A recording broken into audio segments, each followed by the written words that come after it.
Hello everyone, welcome to GATE NPTL. So today we are going to solve a question from psychology. So the question majorly focuses on the topic of introduction to psychology. So now let's read the question.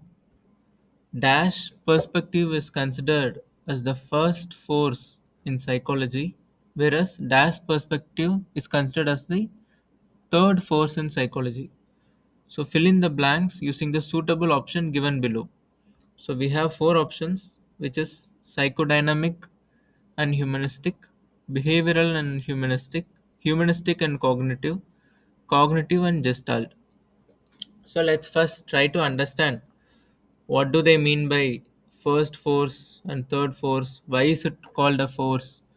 And what are the forces in psychology? And what have they contributed to the field of psychology that it is being called as first force, second force, third force, and so on. So let's try to understand what is the first force in psychology.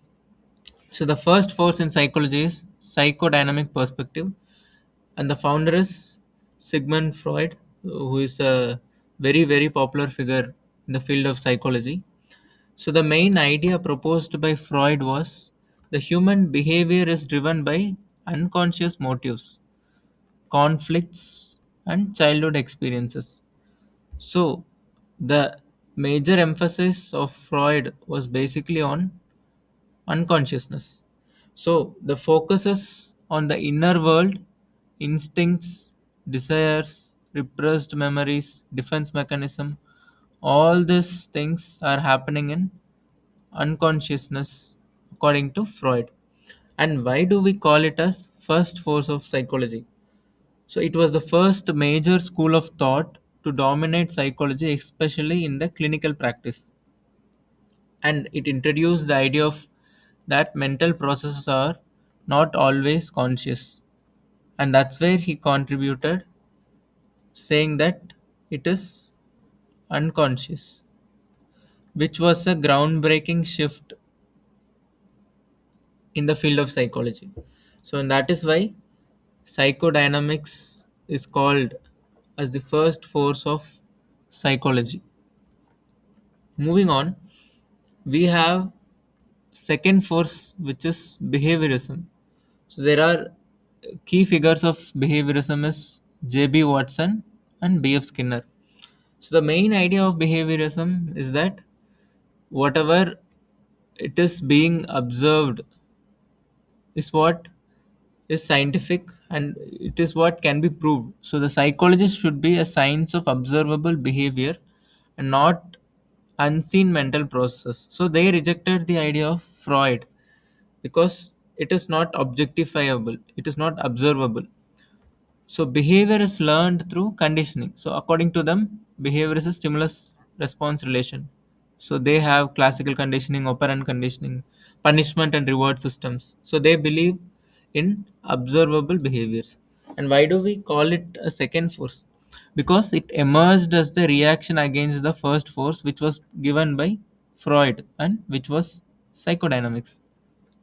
So it was a reaction against it. So they rejected the Freud's focus of unconsciousness and claimed it was unscientific. So they came up with observable behavior as the only source of science. And that's why they said behavior is learned through conditioning, which is stimulus and response, and not based on our unconscious repressed memories and instincts or anything.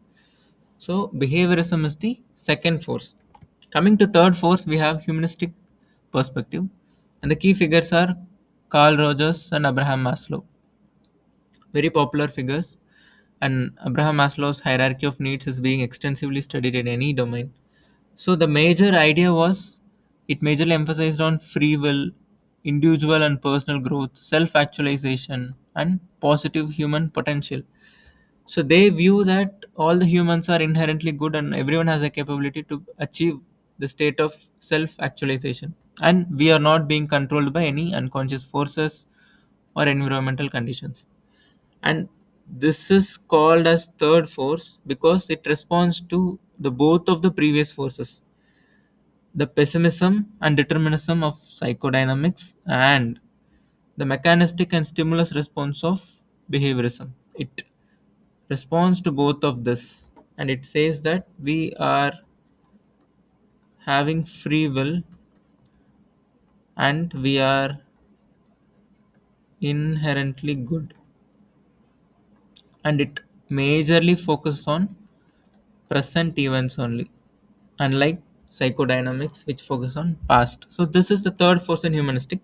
There's one more force in psychology which is the fourth force, which is a recent development, which is called transpersonal psychology. So this goes beyond self. It basically studies the spirituality, mystical, and transcendental experiences, which is a spiritual level of an individual. It integrates the psychology with Eastern philosophies, meditation, altered state of consciousness, and peak experiences. So this is basically rooted in the idea of Maslow's idea of self transcendence, that is going beyond the self actualization level. So that is the fourth force, transpersonal psychology.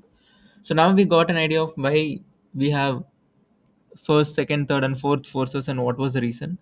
Now let's go back to the question which they have asked: what is the first force and third force, which we have already discussed. The first force was psychodynamics, and the third force was humanistic. So here the option is A. So we also understood what is the first to fourth forces, and we also understood why it was the first force and why it was the third force. Kindly refer to the following references for further understanding. Thank you.